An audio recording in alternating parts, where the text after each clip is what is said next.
ওরা গত ইলেকশনে জিতেছে। আমরা চাই তারা যাতে কাজকর্ম করে উঠতে পারেন, কিন্তু আমরা লক্ষ্য করলাম এটা যখন এডিসি প্রশাসন আমরা যখন ছিলাম তখনও দেখেছি। এই 2015 সালে বিশেষ করে আমি চিফ এক্সিকিউটিভ মেম্বার দায়িত্ব নেওয়ার পর এই যে বিজেপি আইপিএফটির জোট সরকার 2.5 বছর, বামফ্রন্টের আমলে 2.5 বছর আর জোটের আমলে 2.5 বছর সেখানে কাজ করার আমার সুযোগ হয়েছে। লক্ষ্য করলাম বামফ্রন্ট সরকার থাকাকালীন যেরকমভাবে আর্থিক দিক থেকে, প্রশাসনিক দিক থেকে, অফিসার দিয়ে যেরকমভাবে সাহায্য সহযোগিতা করা হতো, বিজেপি আইপিএফটি আসার পর কোনো ধরনের সেরকম সাহায্য পাওয়া যেত না। অফিসার যখন খুশি তখন তুলে নেওয়া হতো। যেগুলি অর্থ প্রাপ্য পাওয়ার কথা, বিশেষ করে রেগার থেকে আরম্ভ করে বিভিন্ন দপ্তরের বিভিন্ন যে স্কিমগুলো এডিসির মাধ্যমে আমরা এগুলি করতাম, যেখানটায় প্রায় 1000 কোটি কাছাকাছি পর্যন্ত 900-950 কোটি টাকা পর্যন্ত ডেভেলপমেন্টের জন্য আমরা কাজ করতাম। কিন্তু 18 সালে বিজেপি আইপিএফটি জোট সরকার আসার পর তার 60% টাকা সেখানে বরাদ্দ করা হয়। অফিসারদের যখন খুশি তখন তুলে নেওয়া হতো। পুরোপুরি একটা অসহযোগিতার অবস্থার মধ্যে থেকে আমাদের কাজকর্ম করতে হয়েছে। যাই হোক, এর মধ্যেও আমরা আমাদের সীমাবদ্ধতার মধ্যে অনেক কাজ করবার চেষ্টা করেছি। এডিসি প্রশাসন বামফ্রন্টে প্রথম ভিলেজ কমিটি আইন করে ভিলেজ কমিটি নির্বাচন করলো।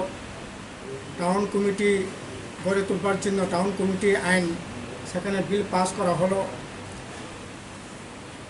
জনজাতি উপজাতি অংশে মানুষের তার যে কাস্টম, এগুলিকে রক্ষণাবেক্ষণের জন্য কাস্টমারি ল এগুলি আইন করে এগুলিকে রক্ষা করবার চেষ্টা আমরা উদ্যোগ নিয়েছি। এবং এখানে অবতার কাছ থেকে শুনেছেন উন্নয়নের দিক থেকে এডিসি রাজ্য সরকার বুথ মিলে পরিকাঠামোগত উন্নয়ন 78 সালের আগে, এখনকার যে এডিসি, তখন 78 সালের আগে এডিসি ছিল না, ঠিক আছে, কিন্তু উপজাত অংশে যেখানটায় মানুষজন বসবাস করতেন, কটা ব্লক ছিল, কয়টা পিডব্লিউডি অফিস ছিল, কয়টা আপনার ডিডব্লিউএসএ অফিস ছিল, কয়টা পাওয়ার ডিপার্টমেন্টের অফিস ছিল, উন্নয়নের যে এজেন্সি, পরিকাঠামোগত যে উন্নয়নের জন্য করবার জন্য যে এজেন্সিগুলো ছিল, এগুলো একটাও ছিল না। সবটাই বলা যেতে পারে বামফ্রন্টের এই 25 বছর বলেন, 35 বছর বলেন, এই শাসনে হয়েছে। এখন এটাকে কেউ কেউ অস্বীকার করবার চেষ্টা করছে। এই যে গ্রুপ সেন্টার, শুধু ব্লক না, আমরা টাউন কমিটি এই যে সংবিধানে 74তম সংবিধানে এডিসিকে যেহেতু বাইরে রাখা হয়েছে, নগর পঞ্চায়েত করা যায় নাই, টাউন কমিটি করা যায় নাই, কিন্তু তার জন্য তো চুপচাপ বসে থাকা যায়। তার জন্য কীভাবে গ্রামে গঞ্জে, শহর বড় শহর না হলেও শহরের যে আপনার মোটামুটিভাবে শহরায়নের যেগুলি যে কাঠামো, এগুলি কীভাবে গড়ে তোলা যায়, তার জন্য গ্রোথ সেন্টার, যা গ্রোথ সেন্টার হয়েছে তার 75% গ্রোথ সেন্টার হয়েছে এডিসি এলাকা। এডিসি এলাকার পরিকাঠামোগত বলেন, আর্থিক উন্নয়নের কথা বলেন, সব দিক থেকেই এডিসি রাজ্য সরকার মিলে, বামফ্রন্ট সরকার, বামফ্রন্ট প্রশাসন যৌথভাবে মিলে অনেক কাজেই আমরা করতে সক্ষম হয়েছে, করেছি। এখন নতুন প্রশাসন এসছে, আমরা যখন টাকা পাই না চেঁচামেচি করলাম বিজেপি আইপিএফটি জোট সরকারের আমলে। এখন যারা তখনও যারা টিপ্রাসার কথা বলতেন, এখনও বলছে, তখন কিন্তু আমাদের টাকা পয়সা কেন দেওয়া হয় নাই এ কথা কিন্তু কেউ প্রশ্ন তুলবার লোক ছিল না, কেউ তুলেন না। আমরাই যখন লড়াই করেছি, সেখানে যতটুকু পেতে পারি পাওয়ার জন্য লড়াই করেছি, কথা বলেছি। এখনও যা শুনলাম গত কিছুদিন আগেও শুনেছি এখন এডিসিতেও নাকি পর্যাপ্ত টাকা পয়সা নেই, কিছু করা যাচ্ছে না। আমরা বলছি পর্যাপ্ত টাকা, প্রয়োজনীয় টাকা দিতে হবে এডিসিকে টাকা পাওয়ার জন্য, টাকা বরাদ্দের জন্য আপনার এই যে 125তম সংবিধান সংশোধনী যে বিল, এটা আটকে আছে, এগুলি পাস করতে হবে। এখন ভিলেজ কমিটিকে দখল নিবে, এগুলি নিয়ে ত্রিপুরা মথা আর বিজেপি আইপিএফের মধ্যে ঝগড়াঝাটি করে কোনো লাভ হবে না। সাংবিধানিকভাবে যদি আমরা ক্ষমতা পেতে পারি তাহলে কে কাকে বাধা দিবে? যদিও আমাদের আমলে বাধা দিয়েছে, আমাদের নির্বাচিত ভিলেজ কমিটিগুলোকে কাজ করতে দেয়নি, আমাদের এই যে জোনালগুলোকে কাজ করতে দেয়নি, সাব জোনালগুলোকে কাজ করতে দেয়নি। বিজেপি আইপিএফটি তখনকার মানে এটা দল বা প্রশাসক সবাই মিলেই তখন বিরাট প্রতিবন্ধকতা তৈরি করবার চেষ্টা করেছিল, গণতন্ত্রকে সেখানে টুটে টিপে মারার চেষ্টা হয়েছিল।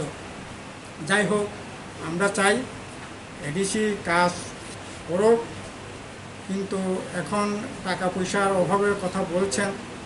আমরা চাইব যে এডিসিতে টাকা পয়সা দেওয়ার বন্দোবস্ত করা হোক, সাংবিধানিকভাবে যাতে টাকা পয়সা পেতে পারে সে ব্যবস্থা করা হোক। এটা হচ্ছে যারা মানুষকে বিভ্রান্তি করবার চেষ্টা করছে তারা সবটাই দেখছে।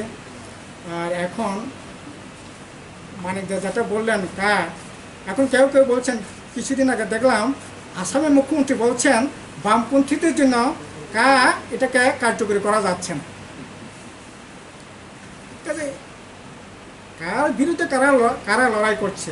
আমরা গণমুক্তি পরিষদের তরফ থেকে, গণমুক্তি পরিষদ মানে বামপন্থী, সুপ্রিম কোর্টে আমরা কেস করলাম। এগুলি তো মানে এটা লুকাবার কিছু নেই। কাজে সবটাই মিলিয়েই রাজ্যে একটা গণতান্ত্রিক পরিবেশ ছিল, এখন তো আসলে গণতান্ত্রিক পরিবেশ, অর্থনৈতিক পরিবেশ সবটাই মিলালে পরে এখন একটা দমবন্ধকর অবস্থা চলছে। এখন কাজ নাই, খাদ্য নাই, মানুষ সেখানে না খেয়ে মারা যাচ্ছে। কই যারা টিপ্রাসা বলে চেঁচামেচি করছে, টিপ্রাসার জন্য কথা বলছে, একটা দিনও তো কোথাও তো শুনতে পেলাম না যে কেন কাজ নেই, না খেয়ে অভুক্ত থেকে মৃত্যুবরণ করতে হচ্ছে। এগুলি নিয়ে কিন্তু কাউকে কথা বলতে শুনছি না। আমরাই যত বাধার মধ্যে থেকেও, যত ধরনের মানে সমস্যার মধ্যে থেকেও আমরাই লড়াই করবার চেষ্টা করছি, গরিব মানুষেরকে বাঁচাবার চেষ্টা করছি, জাতি উপজাতি ঐক্য রক্ষা করবার কথা বলছি। কাজেই এখানে কোনো ধরনের বিভ্রান্তির শিকার হওয়ার কথা নয়। আমরাই মানুষকে ঐক্যবদ্ধ করে, কেউ বলছেন গ্রেটার ত্রিপুরা, কেউ বলছেন ত্রিপুরা ল্যান্ড। আমরা চাই গোটা ত্রিপুরা রাজ্যেই সুন্দর ত্রিপুরা ল্যান্ড হোক, গোটা রাজ্যেই জাতি উপজাতি সুন্দর ত্রিপুরা হোক। এই লড়াইটিকে সামনে রেখে আমরা এগিয়ে যাওয়ার চেষ্টা করছি।